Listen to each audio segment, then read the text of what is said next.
Jadi si mobil terbang ngegrusuk ke anak-anak yang bermain itu. Yang 2 kabur, yang 1. Yang 2 nggak kena, yang 1 kena. Nah, yang lebih menyedihkannya itu, Bang Heri ya, itu.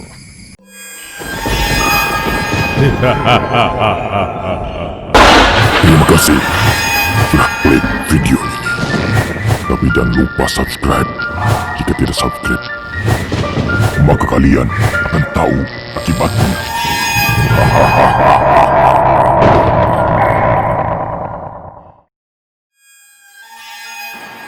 Malam ini, tim Lorong Misteri akan memberikan 1001 kisah misteri.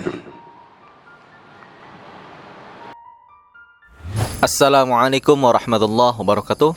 Kembali lagi bersama saya Heri di 1001 kisah bersama Lorong Misteri. Baik pemirsa, hari ini saya bersama Om Cecep nih. Nah, Om Cecep bakal cerita lagi. Aduh, saya agak mual. Masuk angin kayaknya Bang Adi ini. Makan apa emang?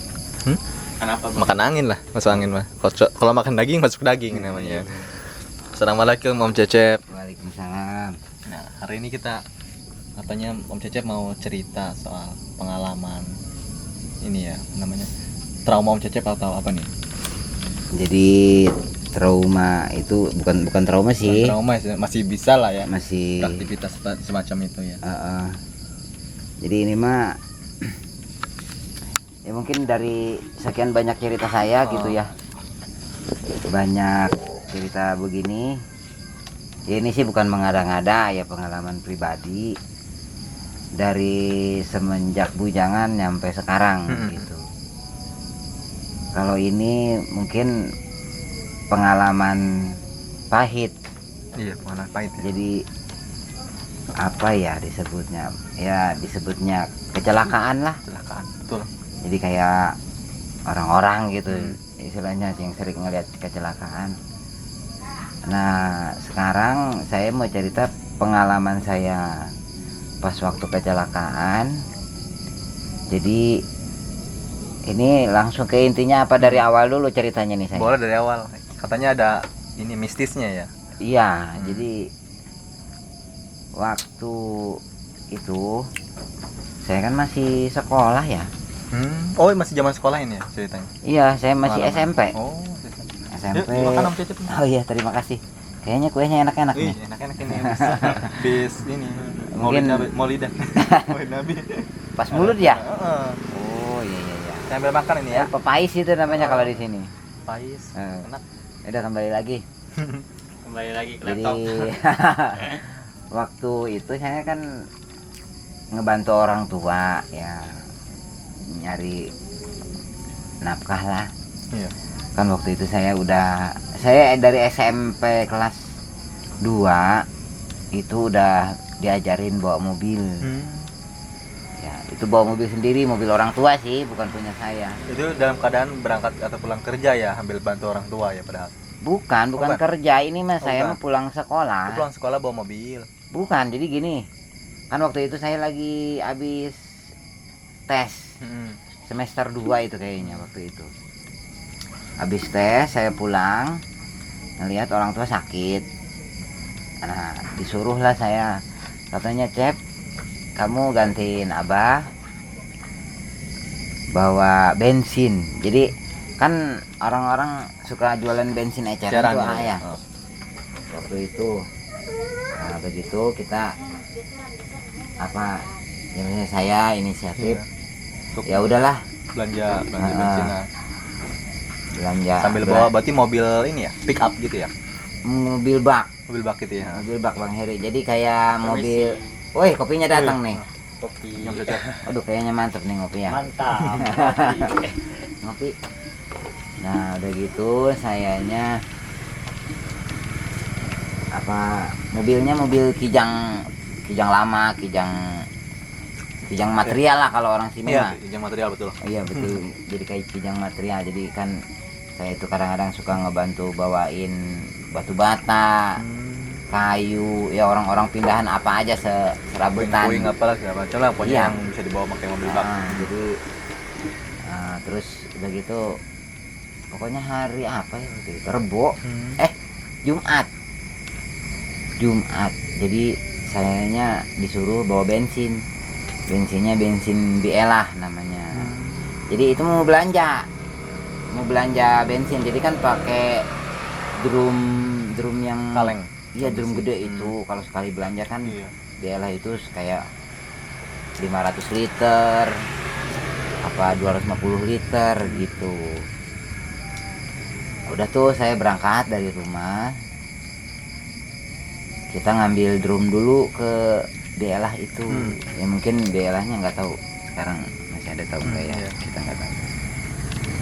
Terus ya pokoknya mah kalau yang daerah Kedongdong dan sekitarnya dulu mah udah pada tahu semua, bahkan tukang tambal aja tahu gitu waktu itu ya.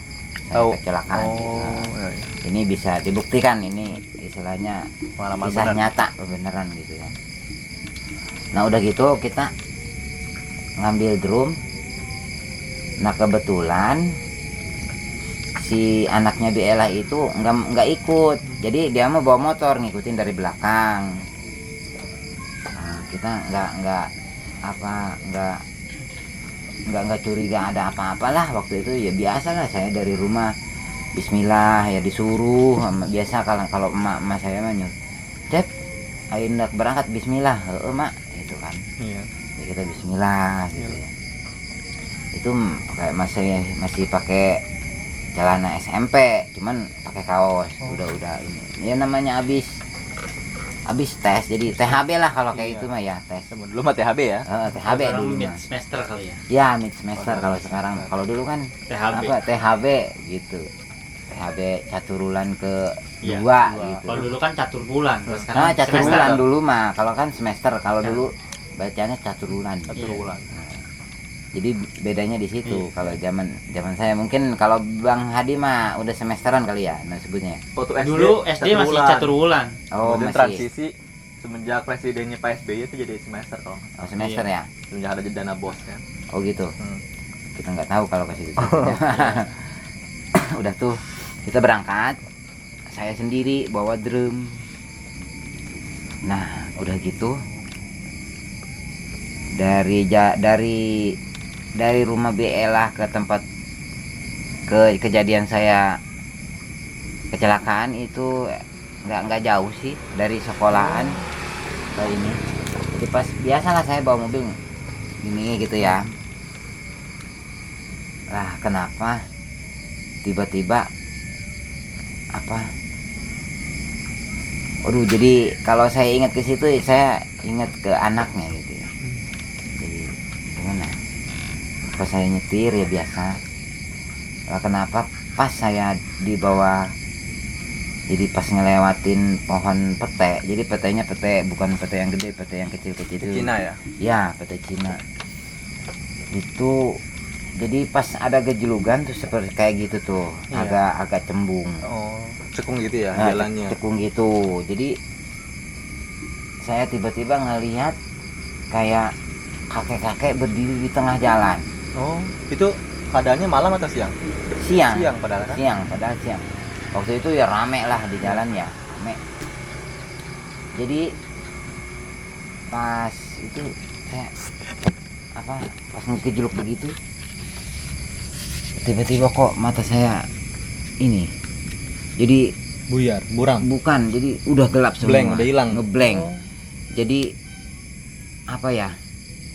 waduh, saya kalau ingat ke situ gimana ya, terasa kayak dulu gitu ya, sayanya gimana gitu. Jadi mau melanjutkan cerita ini ya menyedihkan juga buat saya. Jadi apa yang kealamin saya itu. Jadi pas saya kejeluk begitu, tiba-tiba mata saya udah nggak ngeliat apa-apa. Terakhir saya ngeliat itu kakek-kakek berdiri di tengah jalan. Kakek-kakeknya itu masih ingat saya. Jadi gimana ya? Ya emang berambut putih ya namanya kakek. Lah kenapa dia di tengah jalan gitu. Masalahnya itu. Cuman yang anehnya itu kakek-kakeknya itu matanya satu. Nah, Kayak Dajjal dong. Matanya katanya pesak gitu. Enggak, matanya di sini nih.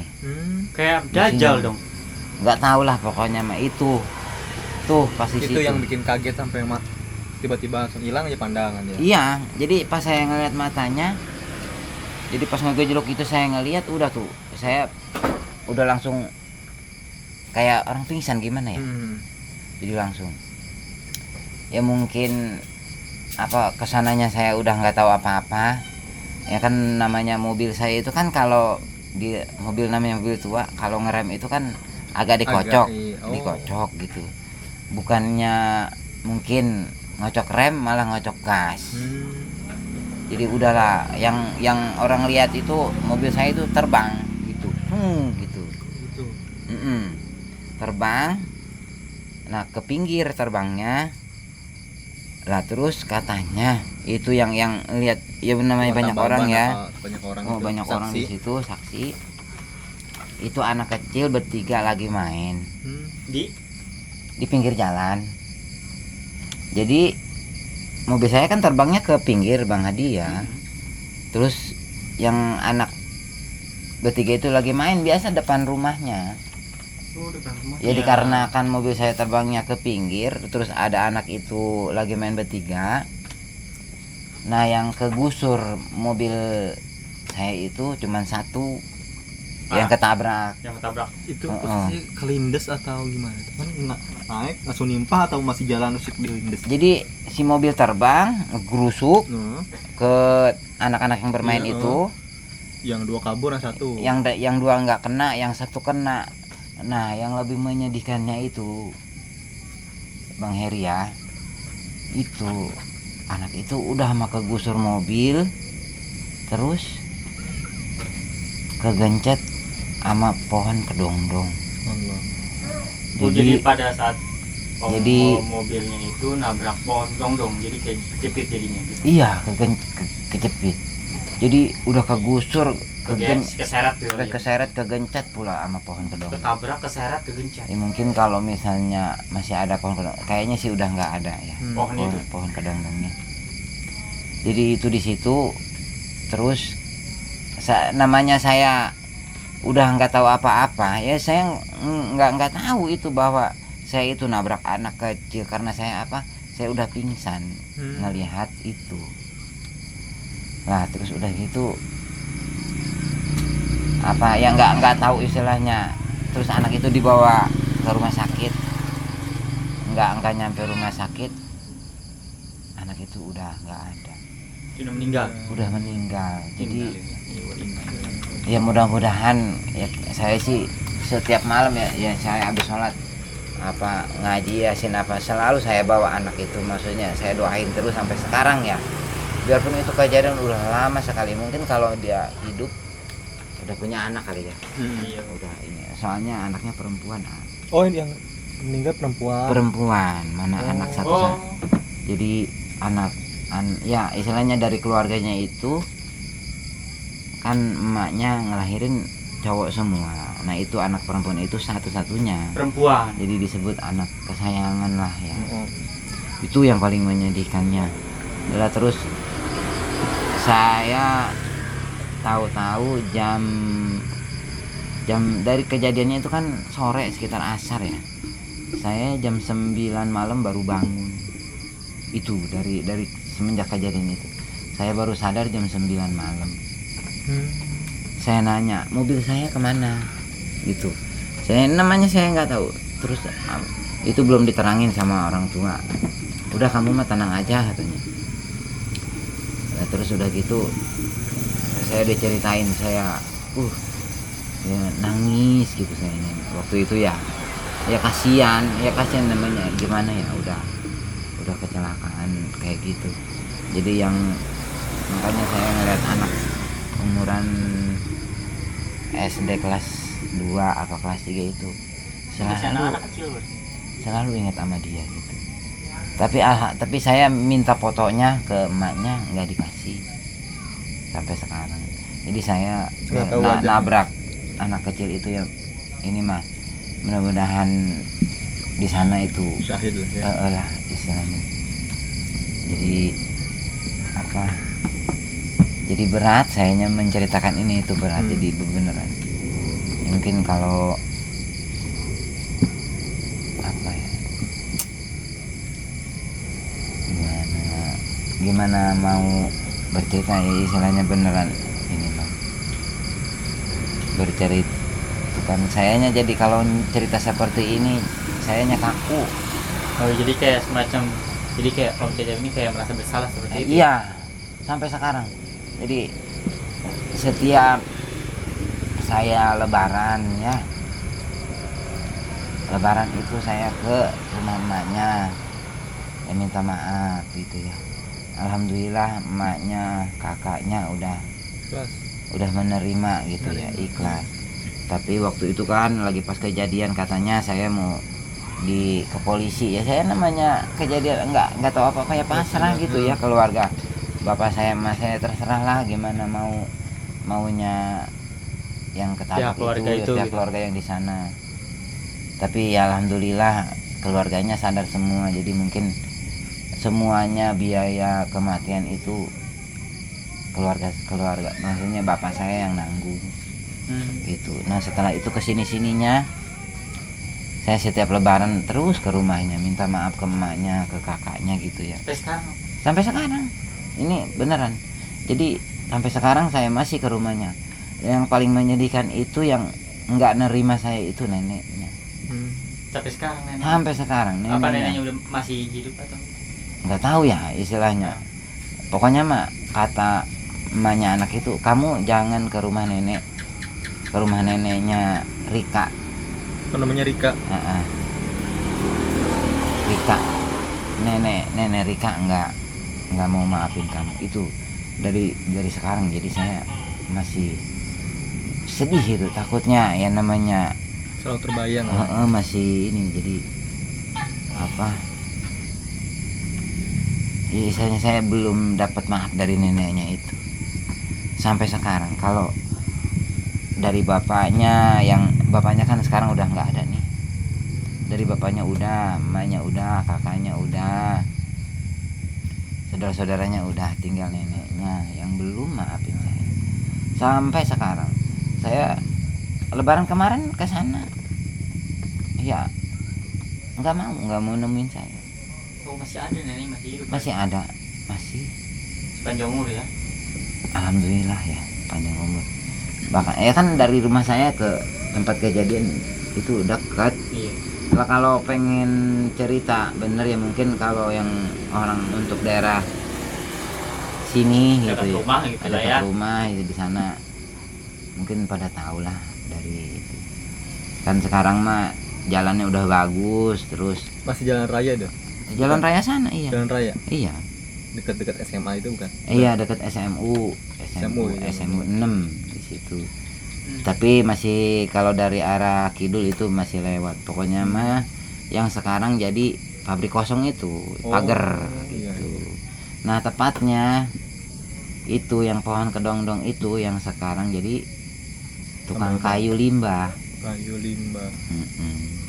Mungkin kalau Bang Heri lewat situ tahulah di situ. Iya. Itu makanya saya kalau ke situ selalu ingat ke situ. Itu gimana sih, hati saya kayak keiris-iris gitu, masih sedih gitu Bang Heri. Itu yang anehnya ya itulah, mungkin sudah harus seperti itu saya waktu itu. Ini benar-benar ini ya, tadinya saya nggak mau cerita masalah ini malah ya cuman ini mas satu buat berbagi pengalaman pembelajaran kita. Jadi dari sekarang itu masih banyak orang yang tahu istilahnya, bahkan yang bengkel tambal ban itu si Elai orang ban tahu persis gitu. Jadi mobil terbangnya saya itu dia yang tahu banget gitu ya. Orangnya juga masih ada tuh yang nambal bannya masih ada gitu. Soalnya dia juga sama dari bujangan itu nambal ban sampai sekarang udah punya anak berapa gitu. Itu ya istilah bukan ini lah. 4 atau 6 gitu anaknya kalau nggak salah. Nggak tahu ya kalau masalah. Wawancara dia. Iya bisa jadi. Waktu dulu aduh kayaknya nggak kuat nih. ya namanya juga sebuah takdir ya Bang Heri ya. Garis kehidupan gak ada yang tahu kan Bang Heri ya. Saya cuman itu aja, saya paling sedih itu belum dapat maaf dari neneknya itu. Ya mudah-mudahan neneknya dipanjangin umur, terus sayanya dapat maaf. Kayaknya hati saya udah plong. Kalau sekarang masih ada beban ke saya gitu ya padahal kalau setiap hari juga saya bisa ke rumahnya ya, tiap hari juga buat apa, nanti sayanya diomel-omel gitu. Belum terima. Jadi bahkan kakaknya, Cecep, kamu jangan ke rumah nenek saya, percuma kamu ke sana, kamu paling nanti caci maki. Oh iya, nanti kalau udah kira-kira maaf, saya udah pernah ke rumahnya ya, cuman gak mau nemuin gitu, dianya malah ngunci di kamar. Ya itu yang nggak tahu ya, namanya mungkin waktu itu cucu satu-satunya perempuan gitu, sebutnya ya cucu kesayangan lah. Jadi dari sekian banyak anaknya ada berapa ya, 4 sih, nggak banyak, cuman yang kelima itu perempuan. Yang namanya takdir ya, nggak ada yang bisa disalahkan. Tapi gitu saya ya. sekarang apa, kalau saya yasinan apa habis sholat selalu mendoakan itu istilahnya sampai sekarang loh ya. Jadi istilahnya lah, ya sudah gitu aja. Oke pemirsa, semoga cerita Om Cecep bisa dipetik hikmah dan pelajarannya untuk kita semua. Jangan, intinya namanya takdir nggak ada yang tahu gitu ya Om ya. Jadi nggak ada yang bisa disalahkan. Yang pasti kembali kepada diri kita masing-masing. Yang orang tua mungkin menjaga anaknya untuk jangan bermain di pinggir jalan. Untuk yang berkendara juga jangan lupa untuk selalu membaca doa gitu kan ya, supaya dihindar dari segala hal yang buruk lah tengah jalan. Oke pemirsa, itu aja. Semoga apa ya tadi, permintaan maaf Om Cecep tersalurkan, diterima oleh neneknya, oleh keluarganya. Lebihnya mohon maaf. Assalamualaikum warahmatullahi wabarakatuh. Terima kasih sudah tonton video ini, dan juga tonton si Aceng Jagoan di channel Loud Studios. Oke?